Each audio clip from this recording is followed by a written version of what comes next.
TMC 100 BJP 95, बड़ी खबर। TMC 100 BJP 95 इस वक्त की बड़ी खबर। पश्चिम बंगाल में 199 सीटों के रुझान postal ballot. TMC 100 BJP 95 left 4। TMC 100 BJP 95 left 4। ये बड़ी इंटरेस्टिंग खबर है। करीब लगभग 200 सीटों के रुझान हमारे सामने हैं। पहली बार रुझानों में टीएमसी आगे चल रही है। हर्षवर्धन त्रिपाठी जी, क्विक टेक आपका पहले इस पर।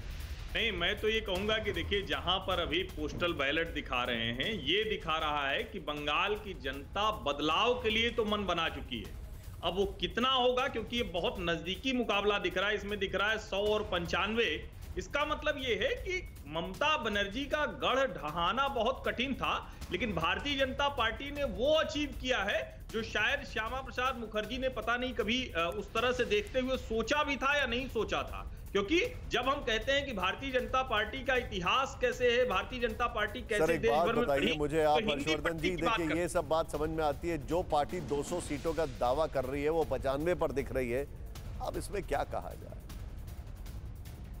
नहीं निशांत, लेकिन देखिए, दावा तो अगर अमित शाह करेंगे तो जाहिर है कि वो पूरी की पूरी सीटें कहेंगे, ममता बनर्जी कहेंगे या राहुल गांधी कहेंगे तो अपनी पार्टी के लिए ही कहेंगे।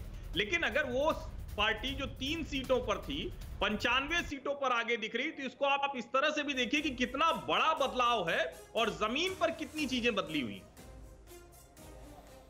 सर, ये आप देखिए, परसेप्शन की बात है। मैं सीधे चलूंगा यहां पर। मेरे साथ टीएमसी जो नेता मौजूद है। सर, आपका टेक इस पर।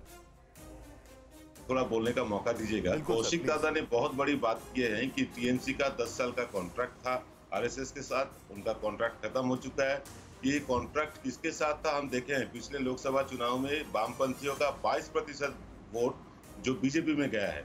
बीजेपी 18 से 40% हुई है और वामपंथियों का 22% वोट घटी है। ऊपर से टीएमसी का 4.5% वोट बढ़ी है। तो इसका मतलब कॉन्ट्रैक्ट किसके साथ है ये जाहिर है, इसमें कोई शक नहीं है। अब वो लुप्त हो रहा है, वो खत्म हो रहा है, उनके बात का कोई मतलब भी नहीं रखता। और अभी जो हर्षवर्धन जी बोल रहे थे कि ये जो 3 सीट से अभी इतने बढ़ोतरी हो रहा है, ये इसका कारण क्या है? वही 22% वोट है। ये 22% वामपंथियों का वोट से बीजेपी आगे बढ़ी है। इनका खुद का कोई वोट बैंक नहीं है। हमें बहुत अच्छा लगा कोरोना सर, आप ऐसी बातें कर रहे हैं। सर, मुझे बड़ा अजीब लग रहा है सुनकर। आप एक बार आपने अपने शो की शुरुआत की थी कहते हुए कि आप ग्राउंड के नेता हैं। यहाँ पर पैनल में कोई भी ग्राउंड का नेता नहीं है। अगर ये बात की जाए तो आपके पास तो कितने सारे नेता लेफ्ट के थे। जब आपने पहली बार अपनी पार्टी बनाकर आगे बढ़े तो आपके पास तो सभी वहीं पर आइडियोलॉजी भी वही आ गई, सभी लोग आ गए। फिक्र आपकी, सोमवार से शुक्रवार रात 9 बजे सिर्फ TV9 भारतवर्ष पर।